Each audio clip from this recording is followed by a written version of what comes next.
आज हम लोग चर्चा करेंगे मेथड ऑफ इक्वलाइजेशन, समकरण या समकारीकरण। इसमें पुराना वाला प्रोसेस ही है, हम लोग सब्स्टिट्यूशन मेथड का है, ये व्युत्पन्न है, ये कोई अलग से मेथड नहीं है, लेकिन इसके द्वारा भी हम लोग हल कर सकते हैं।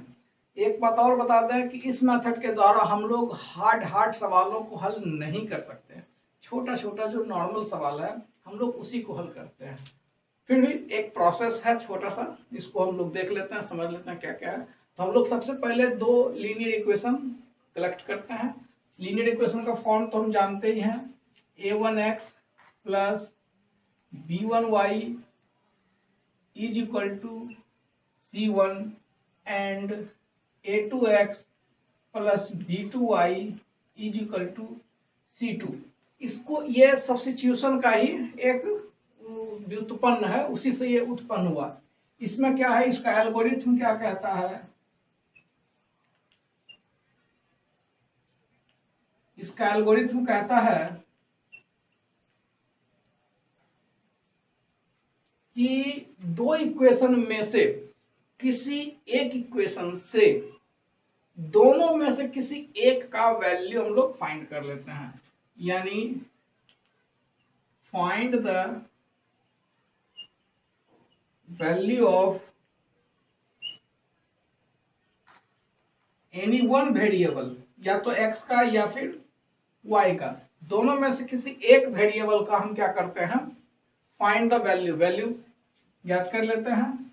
और सेकेंड स्टेप में क्या करते हैं, इसको पहले हम कर लेते हैं, from equation first a1x plus b1y is equal to c1। यहां से हम अगर x का वैल्यू निकालना चाहेंगे तो हो जाएगा c1 minus b1y divide by a1। ये हमारा x का वैल्यू हमने फ्रॉम इक्वेशन 1 से निकाल लिया। अब दूसरा स्टेप क्या कहता है कि इस इक्वेशन से जिस वेरिएबल का हमने वैल्यू निकाला है उसी वेरिएबल का वैल्यू हम सेकेंड इक्वेशन से भी निकाल लेते हैं। फिर से सुनते हैं, इस इक्वेशन से जिस वेरिएबल का हमने वैल्यू निकाला है उसी वेरिएबल का सेम इक्वल उसी वेरिएबल का दूसरे इक्वेशन से भी हम वैल्यू निकालेंगे। स्टेप है find the value of same variable in second equation या other equation in one equation. तो इक्वेशन फ्रॉम ये हो गया फ्रॉम इक्वेशन 2, इससे हमने x का वैल्यू निकाला, तो इससे भी हम क्या निकालेंगे, a2x plus b2y is equal to c2। यहां से भी हम x का वैल्यू निकालेंगे, अगर हम यहाँ y का वैल्यू निकालेंगे तो यहाँ भी y का वैल्यू निकालेंगे। हमने यहाँ x का वैल्यू निकाल रखा है तो हम यहाँ भी क्या करेंगे, x का ही वैल्यू निकालेंगे। तो x का वैल्यू क्या हो जाएगा, c2 minus b2y divide by a2। अब हम यहां से क्या पाते हैं, फ्रॉम इक्वेशन थर्ड एंड 4 हम क्या पाते हैं, x is equal to something and x is equal to something. अब थर्ड स्टेप क्या करता है कि equating the value of found out the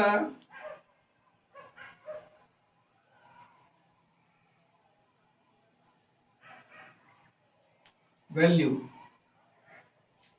हमने जो दोनों इक्वेशन से सेम वेरिएबल का वैल्यू फाइंड किया है उस दोनों को हमने यहां क्या करते हैं, इक्वेट कर देते हैं।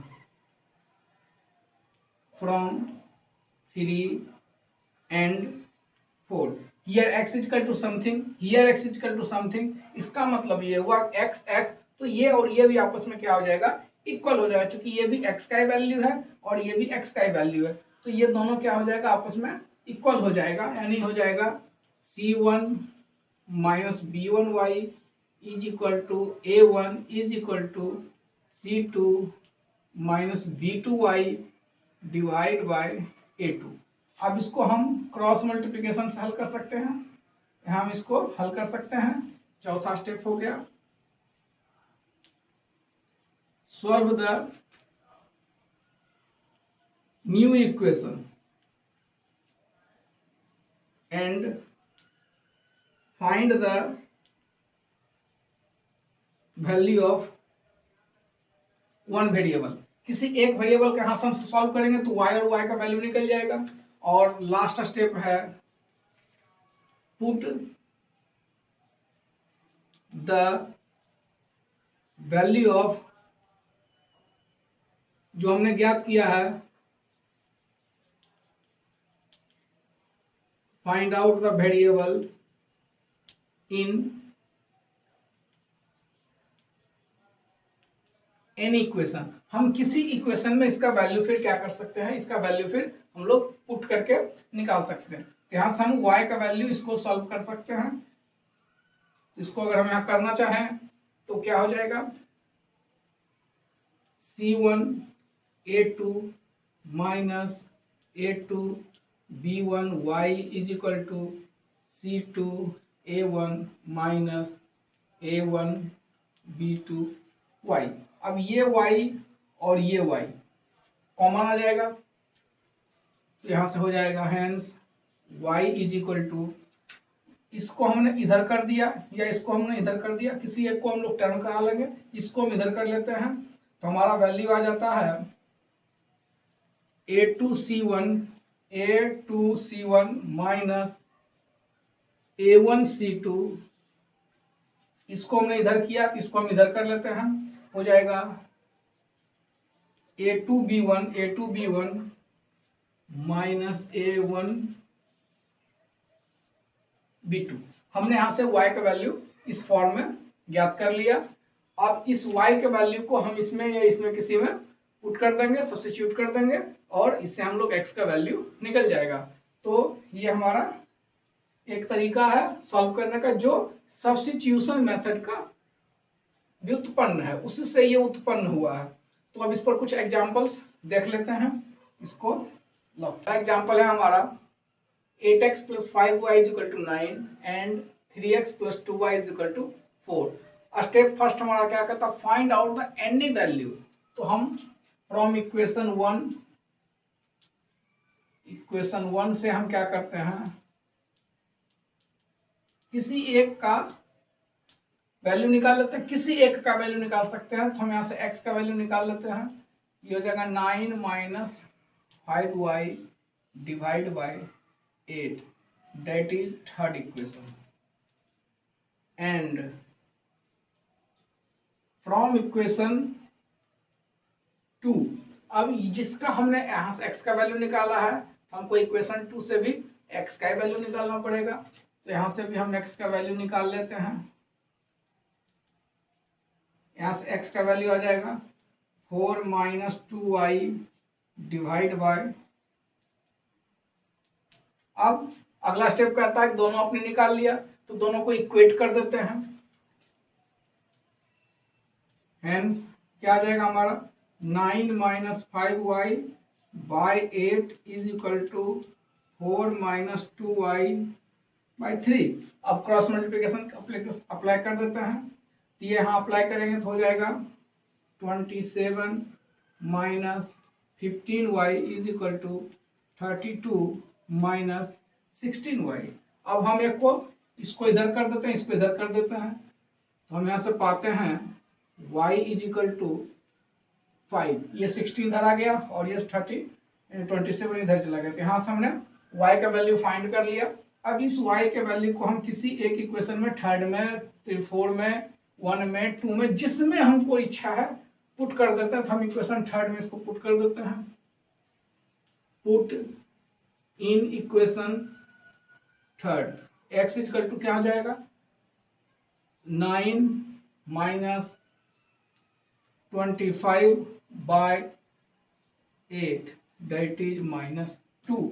तो इस प्रकार से हमने क्या पाया x y is equal to -2 and 5। तो इस मेथड से भी हम इसको इक्वल करके दोनों को इक्वेट कर देंगे और हम लोग एक नया वैल्यू इसका प्राप्त कर लेते हैं। हमने इक्वेशन को सॉल्व कर दिया। तो ये नया नहीं है, ये कोई मेथड नहीं था, ये एक रिजल्ट है सब्स्टिट्यूशन मेथड का। इसको अगला एग्जांपल है हमारा ax plus b Y is equal to twice a b, ax minus b Y is equal to 0। इसको इस रूप में भी दे सकता है ax is equal to b y. तो अगर इस रूप में देता है इक्वेशन तो हम लोग इसको पहले इसमें टर्म करा लेंगे कि ये इस रूप में आ जाना चाहिए। अब हम लोग क्या करते हैं किसी एक इक्वेशन का वैल्यू ले लेते हैं फ्रॉम इक्वेशन 1, किसी का वैल्यू निकाल लेते हैं जिसका इच्छा है ax plus b Y is equal to twice a b. तो यहां से चलिए हम y का वैल्यू निकाल लेते हैं, इसीलिए y इज इक्वल टू हो गया twice a B minus a x by b. ये हमारा हो गया थर्ड इक्वेशन। अब इसमें से या इसमें से हम y का वैल्यू निकाल लेंगे फ्रॉम इक्वेशन सेकेंड। क्या है ax equal to b y. Now b y बराबर क्या हो जाएगा ax बाई बी, इक्वेशन 4। अब हम लोग इस दोनों इक्वेशन को क्या करते हैं इक्वेट कर लेते हैं। नाउ क्या है 2ab minus a x by B is equal to a x by b. B cut गया और इसको लिख लेते हैं 2ab minus a x is equal to a x. यहां से हो जाएगा 2ax is equal to 2ab, इसीलिए x बराबर हो गया 2ab by 2a is equal to b। हमने x का वैल्यू फाइंड कर लिया।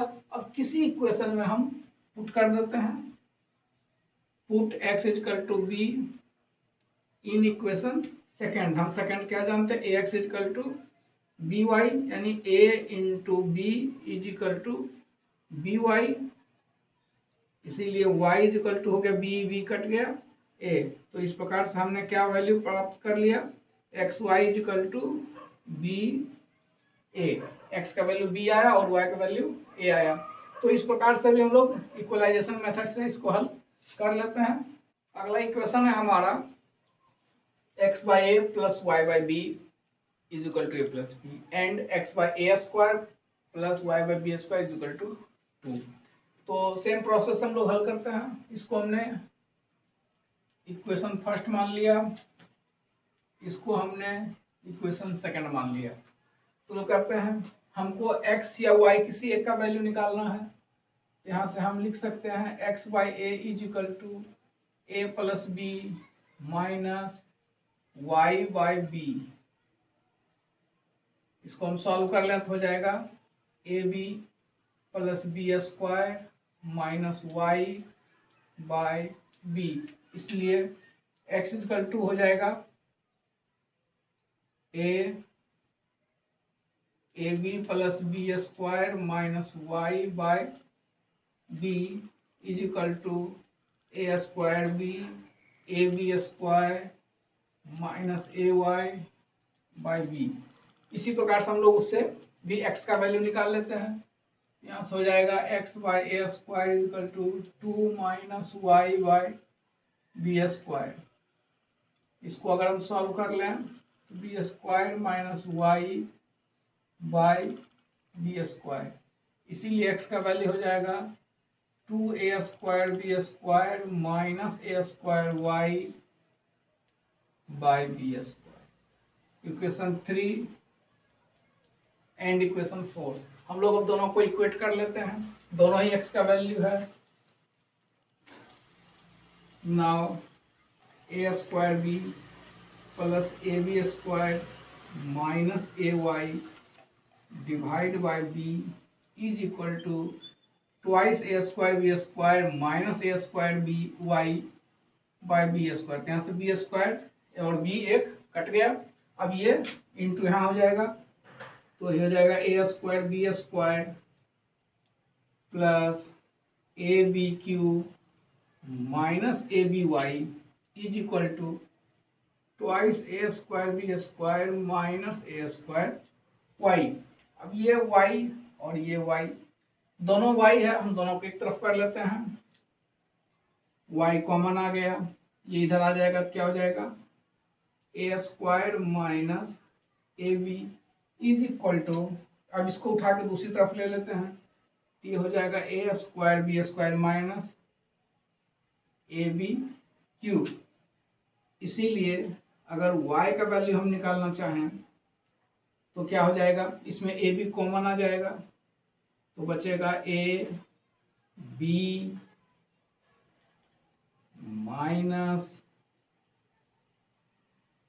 ए बी स्क्वायर कॉमन ले लेते हैं, तो हो गया A minus B divide by, यहाँ से हम फिर दोनों में क्या ले, ए कॉमन ले लेते हैं, तो हो जाएगा ए माइनस बी, इसे ये कट जाएगा दोनों, ए कट गया, y वैल्यू कितना निकल गया बी स्क्वायर। अब इस y के जो वैल्यू निकला बी स्क्वायर, इसको हम लोग किसी एक इक्वेशन में पुट कर देते हैं, किसी इक्वेशन में पुट कर देते हैं, तो चलिए इसी में पुट कर देते हैं।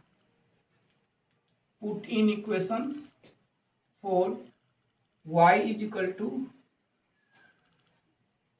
बी स्क्वायर, वैल्यू पुट कर लेते हैं, तो x बराबर क्या हो जाएगा twice A square B square minus A square B square divide by B square, ये हो गया A square B square by B square that is A square. तो हमने इस प्रकार से y का वैल्यू और x का वैल्यू दोनों फाइंड कर लिया, लिख लेते हैं। हेंस एक्स वाई, x का वैल्यू कितना आया ए स्क्वायर और y का वैल्यू कितना आया बी स्क्वायर। तो इस प्रकार से और भी सवाल आते हैं जो नॉर्मली है, उसको हम लोग इस मेथड से हल कर सकते हैं। बड़े बड़े सवालों को हल करने में ये मेथड उतना सक्सेस नहीं हो पाया है, वो पूरी तरह सक्सेस नहीं कर सकता है, उसमें कैलकुलेशन बहुत बड़ा आ जाता है, जिसको सॉल्व करने में हमको बहुत ज़्यादा समय लग जाता है, जिसके कारण ये उपयुक्त मेथड नहीं है छोटे छोटे सवालों को हल करने के लिए। यह भी एक प्रोसेस है। हमारा उद्देश्य था कि आप इस मेथड को भी जानें, ऐसे भी सवाल बनता है, ये बात अलग है, हम लोग नॉर्मली सवाल को इससे हल कर सकते हैं। ठीक है, तो